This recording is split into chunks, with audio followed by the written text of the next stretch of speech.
Hey everybody, Sean here from VidGamiac.com. Here we are today back in the Genesis Classics collection, grabbing the Good Job achievement. This is going to be done in Streets of Rage 3, and it is to finish the game. What you want to do is you want to start it up, get to this menu. You want to go down to Battle, then you want to hold A, then hold up to go up to Options, and then hit B while holding both of those buttons. If you timed it correctly, you should get the stage select available. Set the difficulty to easy, crank the life count to 5, and then make sure you set it to stage 6. This will make sure that you only have to play 2 stages to beat the game, which are stages 7 and 8. Once you're ready, just start up the game, and if everything goes right, once you pick your character, you should be able to skip through most of the game.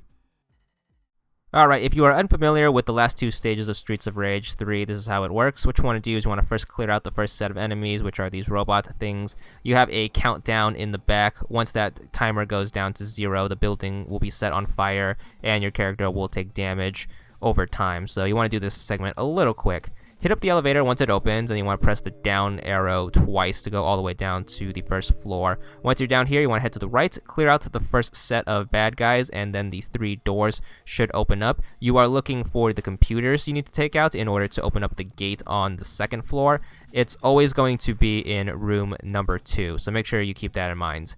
There are 2x4s in the crates if you need a weapon. This game is still pretty hard because it is the American version of the game. I believe the achievement doesn't pop on the Japanese version, so you might want to just stick to the American version just in case. But once you take out the bad guys here, just smack the computer around until it explodes, and you should be done for this floor.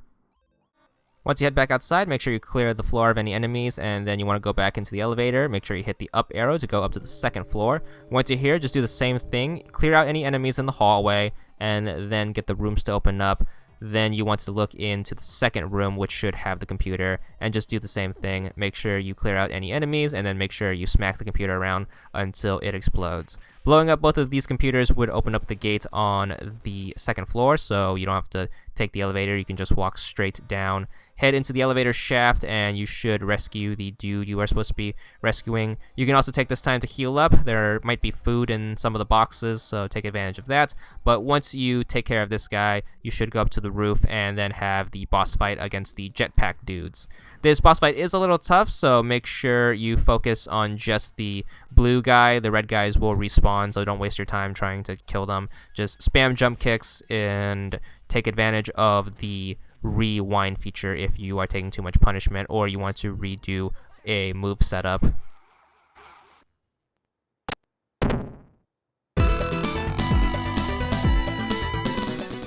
Alright, stage 7, the last level. It starts off pretty simple, like any other beat 'em up level. You're going to be in the forest. Make sure you watch out for those bear traps. Those things do take quite a bit of health if you accidentally step on them. Take advantage of any boxes you see. They might have katanas or healing items, but once you make your way to the next part, you should be in a lab. Pretty much the same thing, except the stage hazards are going to come from the background. There are these laser things that shoot out of the wall, so just keep your eyes peeled on them. But once again, you still have that rewind feature if you get yourself into a pinch or you just want to save on damage.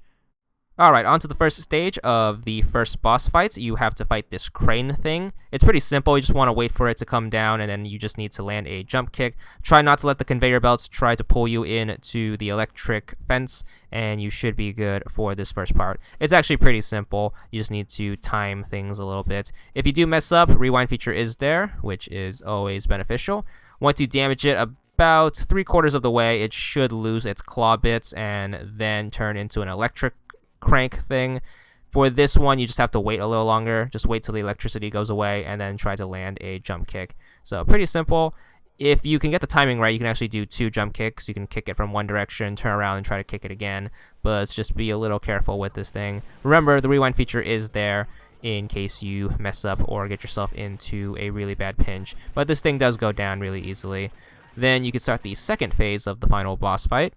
The final boss is actually going to be pretty easy. They give you a time limit to beat him, although you do have rewind, so you can just rewind when you take a bad hit. I recommend just using jump kicks and using your special attack whenever he's close by. Try not to stand too close to him when he's off screen because he tends to rush you and you can get yourself into a pretty bad situation. But once again, rewind feature helps out a ton in this fight. Once you take him out, you should be on your way to the achievement. There it is. It's going to be for 20 gamer score, and that's all there is to it.